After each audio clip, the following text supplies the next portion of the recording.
Hey guys, today I am going to be giving my full review slash do I recommend this new Sony zv1. So I recently upgraded from the zv1 vlogging camera that looks like this. Currently still on the zv1. This is the original vlogging camera. I still love this camera.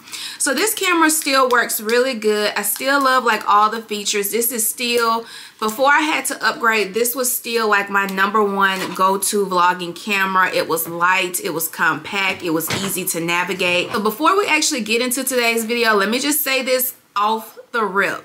I am not a camera reviewer. I am not a camera geek. I don't know what the fuck I be doing most of the time besides vlogging and playing around with the lighting. I am not one of those reviewers that go into full details and give you the full rundown on this camera. There are so many videos for that, but for this is for my regular people who just want to know, is the camera worth it? Should you buy the camera? How is the quality? Is it worth the price? How is it different compared to the original zv1? So that's my purpose of today's video. If you come here to get more than that and you're a professional photographer, girl, this is not the video. Boy, this is not the video for you. I'm just here to tell you, this is just a regular average consumer who wants good quality content. So here we are. The zv1II is supposed to be like a huge, I don't want to say a huge upgrade, but so far I've been using it for about a week, producing like some vlogging content, and I can already tell you it is a upgrade from the zv1. I'll also include some video clips throughout this video so you guys can just see like the video comparison and things like that. By the way, I am using the Sony zv1II right now to film this part of the video. Let's get into the review and the comparison of these two Sony zv1 cameras. So the Sony 1 and 2 are compact cameras that is geared more towards vlogging or those who want to produce video content. A couple things that I have already noticed with filming with the new 2 is a wider lens. Like, oh God. This is the first thing that I instantly noticed when I turned this bad boy on is I get more of the background into my shot, where I also don't feel like I have to stretch my arm, where it doesn't look like I'm so up in your face. So I love that already. It's a wider lens. It gives more into the background. Also, the second thing that I noticed is the quality is crisp. Very nice video quality. Now, not to say that the original does not have nice quality, because if it didn't, I wouldn't have purchased this for the second time. Especially if you're just starting off and you're looking for a budget-friendly camera but still produces really good quality content, the Mark 1 is definitely still the way to go. There's a red box around the Mark 2 to let me know that I am recording, which is a big plus, because if you've ever filmed a video and not hit the record button, it is the worst feeling in the fucking world. So here is what the camera looks like. One is on a tripod, the other is not on a tripod. So one second. All right, this is me in natural light. Both cameras are absolutely beautiful. I love these cameras. All right, so I'm just gonna walk around my house real quick. Ariana, what are you doing? This is what she's doing with all the pillows. All right. I do have stabilization on both of the cameras.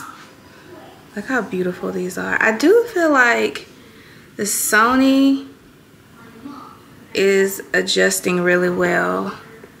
Let me put the ISO on auto. Hold on. Let me just step outside.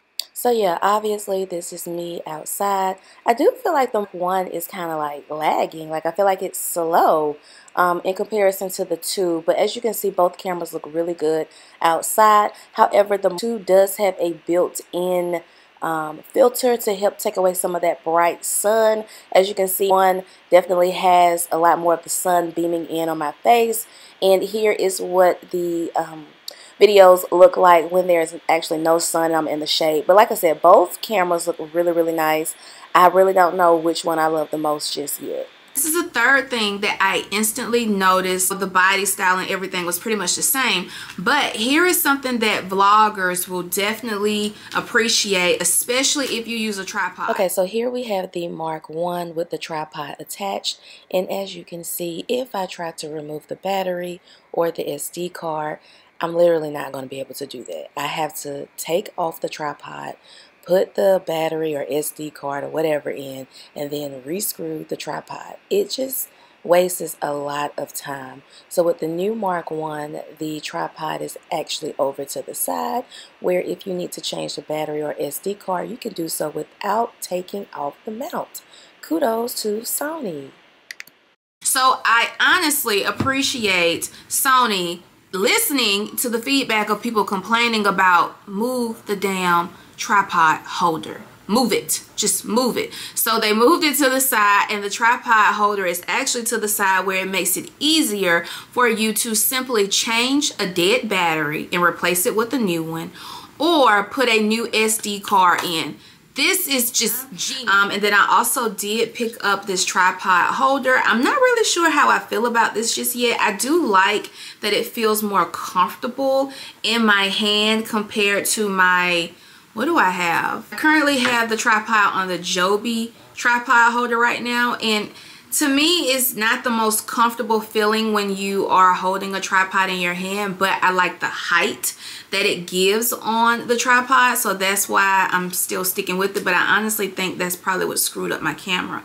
I don't really know. But anyways, this one is not bad.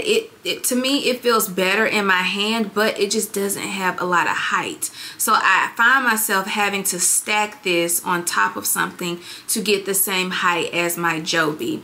But this makes it a lot easier to hit record as well as take a picture. And zoom in and zoom out without having to fiddle with your camera. So that is one of the things that I did really like about this particular tripod. It is definitely overpriced for sure. It should not be, I think I paid like $150, $149.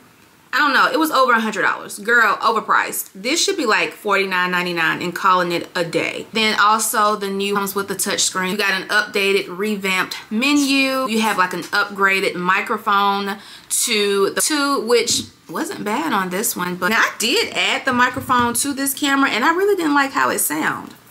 So I don't know what was going on with that. So either one of these cameras is going to be perfect for those who want to vlog or have a more small compact camera that's going to produce great quality videos, but also you can take, you know, some good quality pictures with the same camera without having to worry about, you know, the quality changing in between changing those type of settings. Here's something that I've been noticing with this Sony, and I don't recall it ever happening with the Mark 1, but you guys will probably see it throughout this video.